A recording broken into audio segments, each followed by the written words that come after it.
자, 한스의 요한복음 하브루타 우리가 읽어보겠습니다. 이제 7번째 시간인데요. 자, 요한복음 이제 2장인데 2장이 어디죠? 2장이 이렇게 성전을 청소하는 장인데, 자, 한번 볼게요. 네, 집사님. 네. 성경은 하나님 나라의 구원 역사 계시이다. 이 말은 구원받은 우리들에는 우리나라 이야기며 우리 가족의 이야기다. 그래서 성경을 잘못 읽으면 전설 따라 삼천리가 되고 야, 언제적 이야기, 전설 따라 삼천리. 네. 그렇죠. 그러니까 왜냐면 전설 따라 삼천리도 가까운 이야기예요. 이거는 벌써 2000년 전 이야기니까요. 네. 네. 나와 전혀 상관없는 역사, 저 건너편 남의 나라 이야기가 될 수 있다. 하나님의 천지창조 이야기, 노아 방주 이야기, 모세와 함께 걸어가던 광야 이야기, 바벨론 포로 이야기, 예수님이 참석하신 가나 혼인잔치 이야기는 어떻게 들리는가? 모두 다 내 이야기요, 내 집안 이야기로 들리는가? 자, 전 옛날에 저게 이야기로 들리죠. 자, 한번 봅시다. 이 잔치 이야기인데요. 네. 예수님께서 가나 혼인잔치에 참석하시어 물로 포도주를 바꾸는 표적을 보이신 후 유월절이 가까워 예루살렘으로 올라가셨다. 이 방문도 목적이 있는 방문이셨는데 예루살렘 성전에서 이 성전을 정결하게 하는 일을 행하셨다. 이 사건은 사복음서에 모두 기록되어 있는데 마태, 마가, 누가의 공간복음과 요한복음의 기록은 시기와 의도의 차이가 있다.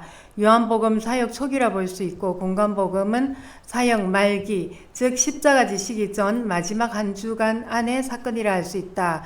그리고 예수님의 성전 정결 사역을 통하여 요한복음은 성전의 본질 회복을 강조한 반면 공간복음에서는 기도하는 집으로 성전의 기능 회복을 강조하고 있다. 이런 의도 아래에서 성전을 정결하게 하는 일이라고 하지만 성전 안에서 소와 양을 파는 사람들, 돈을 바꾸는 사람들을 향하여 채찍을 휘두르며 소나 양을 내쫓으시고 돈을 쏟고 창을 엎는 그 당시로는 상상을 초월한 행동을 한 것이었다. 그러니까 지금 우리가 이거 읽어보긴 하지만 이 일이 참 이게 예수님이 뭐 좀 짧게 일하면 되는데요. 우리 상상을 해보면 이거 완전 난동이거든요. 자, 계속 읽어볼게요. 예수님 당시에는 멀리서 절기를 지키러 오는 백성들의 편의를 위해서 어느 정도 보편적인 일이기도 했다. 그러나 편의를 위한 간행이 점점 종교와 돈이 결탁함으로 재물과 권력의 꼬리가 성전의 본질을 뒤흔들고 있었다. 예수님께서 성전 안에서 기상천외한 일과 함께 내 아버지 집을 장사하는 집으로 만들지 말라고 경로하실 때 유대인들은 내가 이런 일을 행하니 무슨 표적을 우리에게 보이겠느냐라고 물었다. 자, 그러니까 이제 이게 뭐냐면 네가 만약에 표적을 보이는 그런 뭐 메시아나 그런 능력 있는 사람이냐 뭐 이렇게 묻는 것 같아요. 그러니까 이게 이제 이렇게 하지 않을 수가 없는 게 우리가 청소도 언제 합니까? 모아놨다가 하잖아요. 그래 청소 한꺼번에 할 때 이제 전부 다 내다 버리잖아요. 이게 마치 그거 같아요. 예. 이때 예수님께서는 너희가 이 성전을 헐라 내가 사흘 동안에 일으키리라 하셨다. 자, 이게 이제 기적이다라고 예. 이야기를 했는데 이 말씀은 요한복음에만 나오는 말씀인데 곧 성전된 자기 육체를 가리켜 말씀하신 것이라고 성경은 증거하고 있다. 자, 그래서 이제 이게 요한이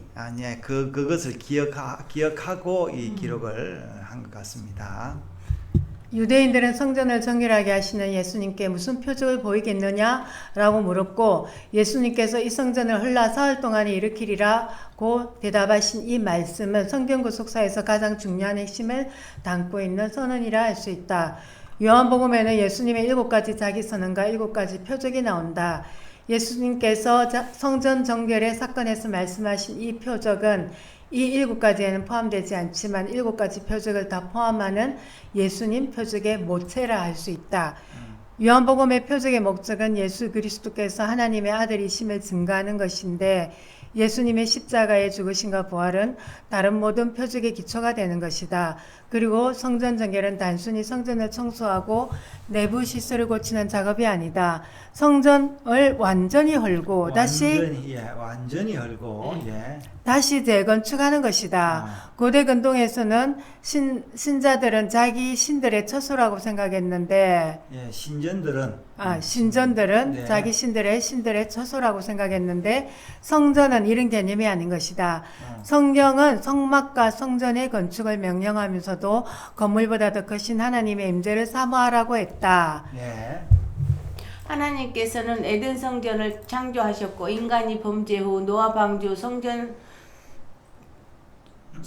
통하여 노아 방주 성전을 통하여 심판과 구원을 보여주셨고 자 이제 노아의 방주가 예. 노아 방주가 성전이었다는 네네. 거예요. 예. 에스겔 성전 한 상을 통하여 새 성전의 비전을 주셨고 자 성전을 보여주셨잖아요. 네네. 에스겔이요. 물이 이제 덮이는 거. 예. 네. 예수 그리스도의 십자가와 부활을 통하여 완전히 다른 차원의 성전을 모든 믿는 자들의 마음속에 선물하셨다. 자 이제 성전이 시대마다 다른 모습으로 보인 거예요. 예. 예. 이 성전은 예수님께서 눈에 보이는 건물 성전을 완전히 헐고 새로 지어준 것이다. 그러나 이 성전은 우리 눈에 보이질 않는다. 예수님 언약의 말씀대로 새하늘 새 예루살렘 성 안에는 성전이 보이질 않는다. 왜 그럴까? 그곳에서는 주 하나님 곧 그렇죠. 전능하신 이와 어린 양이 성전이 되시기 때문이다. 자, 이게 새로운 개념이에요.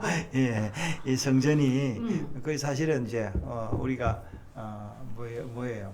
어머니 품 안이 아이들은 어머니 품 안이 천국이잖아요. 그렇죠. 그러니까 이제 아마 이런 표현. 예.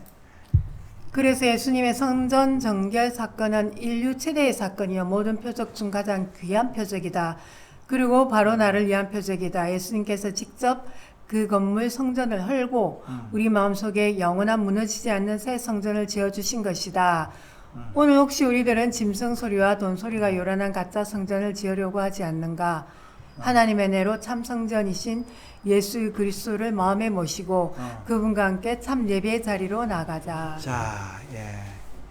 이 예배 자리로 나아가는 게 어떻게 예배 나아가서 예수님의 그 성전 안에서 예배를 드리는 이 부활한 성전의 이야기를 우리 한스께서 이제 요한복음을 그 요한이 왜 이제 이걸 썼겠냐라는 그런 관점으로 기록을 해서 우리에게 나눠주고 있습니다. 그래서 우리가 전설 따라 삼천리의 이야기가 아니라 옛날 옛적 이야기가 아니라 오늘 새벽의 이야기, 하나님께서 우리를 그 은혜로 십자가로 구원해 주신 이 놀라운 이야기, 우리 아침에 예배 소설을 좀 읽었는데요. 참 우리가 이방인이었지만 하나님의 약속을 알게 되고 그 교회 안에서 그리스도의 충만에 이르는 그 놀라운 축복을 받았습니다. 오늘도 이 말씀 나눠주신 것 감사를 드립니다.